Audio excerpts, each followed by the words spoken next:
Hello, my friends. My name is Darren Gerdes, and this is a daily brief. There are 890 Russians off the battlefield, 13 tanks removed, 24 armored combat vehicles, and another 39 vehicles and fuel tanks. And the vehicles and fuel tanks particularly have been hit hard in the last week or so, to the tune that there's now 15,000 Russian vehicles destroyed in Ukraine, according to the Ukrainian Ministry of Defense.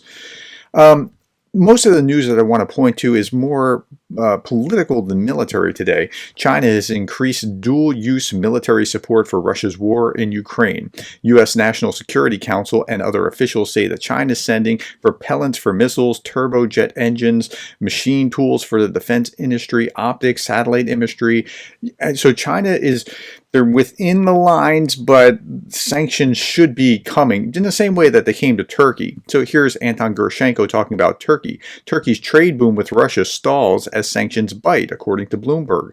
Turkey's trade with Russia is faltering due to Western sanctions impacting critical supply route for Moscow, and one of the U.S. European Union says contributes to its war in the Ukraine. Now, Kazakhstan has been like this as well. American or Western European countries would send computer parts to Kazakhstan, and then Kazakhstan would send them on to Russia. And like Kazakhstan's trades in this market since 2022 has been like 200, 300 times what it was before 2022. And of course, it's going to Russia.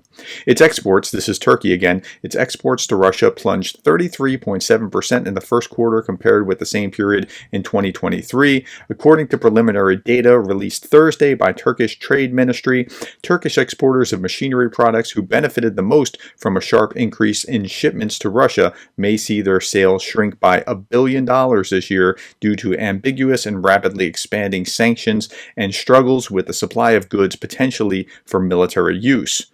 Okay, so that's what's going on with Turkey. Let's look at the next thing. Mike Johnson faces a revolt by hard-right Republicans over Ukraine aid package. That's right. Speaker Johnson returns to work. He said he's going to pick up the bill on Ukraine this week, but he's running into resistance from the likes of folks like Marjorie Taylor Greene, who, it struck me, seems to be very McCarthy-like in her behavior. Like, she seems to have, like, McCarthy Taylor Greene actually seems to fit a little bit better in the way that she's been acting. But she's doing it backwards. She's repeating Russian talking points and making Russia a boogeyman. We don't want to mess with Russia because it's like an inverse. It's a very strange thing to watch.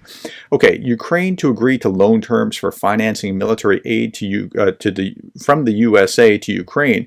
Let's be frank, Zelensky said, we'll agree to any option. I'll tell you more. If today they offered Ukraine to give a package on credit today or free for a year, we'd say only today. There's no choice here.